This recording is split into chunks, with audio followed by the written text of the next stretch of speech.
branches whipped against Rowan's face as she raced through the foliage, headed for the promise of sunlight, the marker of lands belonging to the orderly realm that pushed back at the ungovernable wilds. Footfalls broke out from within the cover of the trees as redcaps pursued them. She glanced sideways to make sure Will was keeping pace. He was a little ahead. "Almost there," she called. A wild rose bramble grew like a tangled fence at the edge of the trees. Thorns caught on their sleeves and leggings as they pushed through. Petals fluttered in drifts of red. They cleared the forest and were out of the wilds, running on stony ground toward the crest a few paces ahead. They dodged around two fallen menhirs, one broken atop the other. Will staggered to halt and flung out an arm to get her to stop. The crest of the ridge did not gently roll down into a steep but negotiable slope, which is now how it ought to have done, for he'd studied the ridge more than once from the town of Beckbarrow at its base.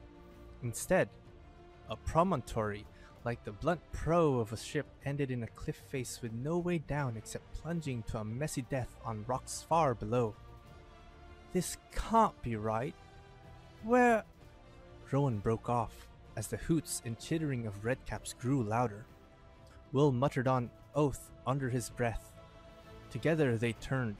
Trees fully surrounded the little promontory, fencing them in on three sides with the cliff at their backs. Redcaps edged out of the trees, crude swords and spears in hand. The sun shone hotly on long hair streaked and matted with dried blood. Their cunning, malicious expressions gleamed in sneering faces. They snapped filed teeth. Rowan couldn't even count them because there were too many. Her gaze stopped on the two big fallen stones. "We'll keep the stones at our backs. Hold them off. We can do it. There's something hiding in the shadows beneath the broken stone. We're still in the wilds. I don't think... Ro, that big creature followed us." The outer line of trees thrashed. A towering figure burst out of the trees. He was no giant, but Rowan wasn't sure he could be called a man. A scarred helmet covered part of his face. A thick fur cloak adorned with yellowing horns covered his shoulders. His torso was bare except for a single strap slung crosswise to hold a weapon over his back. Strips of worn leather made a skirt to cover his belly and thighs, but it was his size and ferocity that armored him. He stalked forward. The axe he held was as tall as Rowan. "1, 2, she said. Blue bloomed along Will's hands as he wove his spell. Ice spun a cold skin around the man. The bite of lightning tingled in her hands, buzzing along the length of her sword. She honed her speed through years of practice and darted in to release her magic into the net of ice. Red-tinged lightning coursed through the ice in a flare so bright that for an instant she couldn't see anything. The redcaps fell silent. When the flash of their twinned magic faded, the man swept the hand sideways through the air as if to swat away an inconvenient bug. The redcaps kept their distance from his formidable creature, but emboldened by his survival, they skittered toward the twins, mobbing into two separate packs to hit from two sides. The wind shifted, blowing their stench into Rowan's face. She started coughing. "Not one of your best ideas," muttered Will. "We're not defeated yet." But as she tightened her grip on her sword, she knew perfectly well the odds were against them. Would the redcaps or the monstrous hunter attack first? A shape stirred in the shadows beneath the fallen stone, another creature of the wilds emerging to plague them. The movement pulled her attention away from her guard. Redcaps darted in to slash at her, a blade catching on her forearm as she hastily parried. Will thrust, diving them back, but the damage had been done. The cut stung like fire eating into her skin. A silky pleasant voice drawled, "Dog, save the poor youths before these foul goblins chew them to pieces. The stink is paralyzing me." Rowan had never seen a person move with as much potent force as the big hunter. He charged into the nearer mob. Redcaps weren't cowards. They swarmed him, but he scythed them down with his bloody axe, heads cut right off, bodies flying. Those who survived the first culling fled, some into the trees and some so terror-struck they tumbled off the cliff. He leaped toward the second mob. They ran in a panic as he pounded at their heels, chopping down those who lagged. When they scattered into the forest, he too vanished into the trees in pursuit. The shrieks of redcaps made a fading trail of sound. Left behind, Rowan and Will finished off the few redcaps still twitching. A flash of motion caught her eye. She swung around. A young man jumped lightly up onto the sun-warmed platform made by the fallen stone's length. No, not a man. Rowan saw as soon as he lifted his face up toward the sky to smile into the light. By the handsome cut of his cheekbones and the elegant shape of his ears, he had elf blood in him.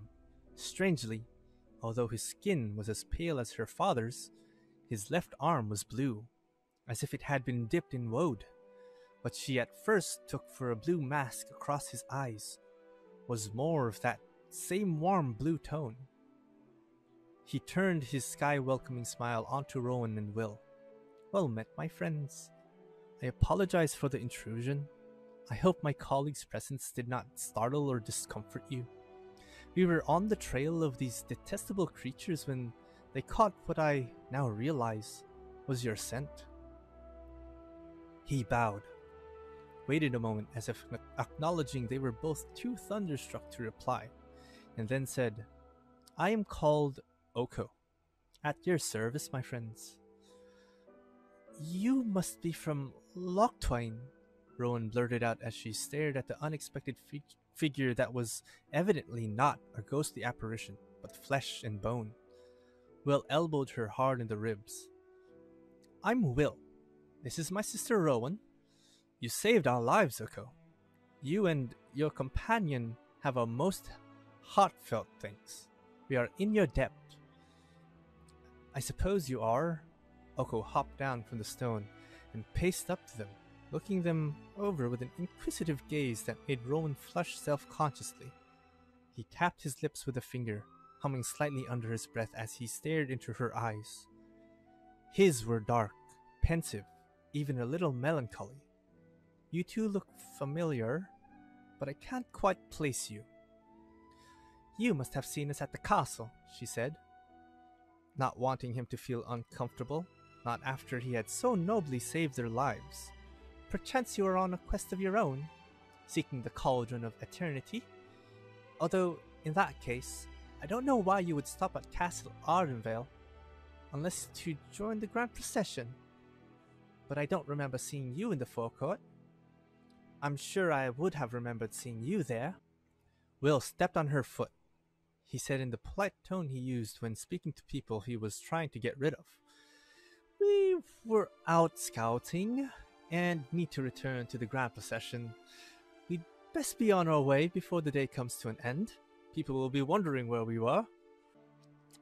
Oko nodded with a wise smile. Yes, Castle Ardenvale, the grand procession. That is exactly the answer. But allow my companion and me to accompany you, if you will be so kind.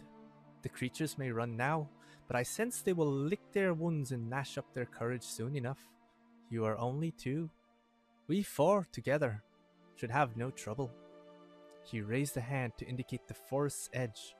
Rowan tore her gaze away from his charming smile to look toward the trees. The big hunter had returned. How anyone that big could move in such silence, she could not imagine. For all that she stood in perfect stillness, he seemed ready to move at an instant's notice. Lips slightly parted and head cocked to one side as if he relied more on hearing and smell than on sight. No wonder Oko had called him dog. I mean no offense, but can we trust your companion? Dog, by no means harm these two. Yes, master, said the hunter. While Rowan knew perfectly well people could say anything and have it mean nothing, she sensed the power underlying the exchange that made her believe the big man would obey. All right, she said. Will pretended to clear his throat in that ridiculous, awkward way he had when he wanted to get her attention without other people realizing he was interrupting her. We should get going, Rowan? We still have to clear the wilds and trek down to Beckborough before... He coughed, as if she didn't remember perfectly well that they needed to arrive in the town before the grand procession did. I believe the trail is this way, said Oko, gesturing toward the rocky landmark of Crown Crag. He set off. Rowan hastened to fall into step beside him as he blithely walked into the trees along a game trail she hadn't noticed in their rush out. I didn't hear your companion return, she said. He is quite like that. An exceptional skill, don't you think? I feel so much safer with him around. The trees whispered around them like gossips at court, but he didn't lower his voice or seem in any way intimidated by the impenetrable vegetation and eerie atmosphere. When were you last at Loch Twain, Rowan? I've never been to Loch Twain, or to any of the other courts. Will and I aren't allowed to go on quest or even travel outside Ardenvale until we turn 18. How tedious to have to wait on rules others have made. I am sure they say the rules are for your own good, or some other intangible benefit that by reckless coincidence seems always to aid those who make the rules more than those who must obey them. The words stung. She was still mad at her mother for never allowing them the slightest step outside the rigid boundaries of propriety and expectation. When the promise of lightning hummed in her hands, she glanced around in alarm, but saw nothing in the undergrowth, no sign of redcaps sneaking back to ambush them. It was her own anger and frustration trying to break free. A branch snapped. She glanced back, but it was only Will tromping along with a big clumsy beast. The hunter might have been a shadow gliding over the uneven ground for all the noise he made. The trees gave out onto a verge of tall grass and flowering shrubs. They emerged onto the high promise of the ridge, the sun so bright she had to blink. The heat abruptly reminded her of the burning pain of the wound on her arm. She examined her arm, peeling back the torn cloth of her tunic to reveal a ragged red gash across the skin. The trickling flow of blood was already beginning to clot and dry. Injured? Oko asked solicitously. It's a shallow cut, but redcaps sometimes poison the blades. Ah yes, redcaps. Are you sure you'll be alright? The healers will look at it. I'm not worried. Then she worried that she sounded boastful, but he merely nodded and turned to admire the magnificent view. The lower slopes of the ridge were covered with trees whose leaves were gilded by the silvery aura of Ardenvale's calming magic.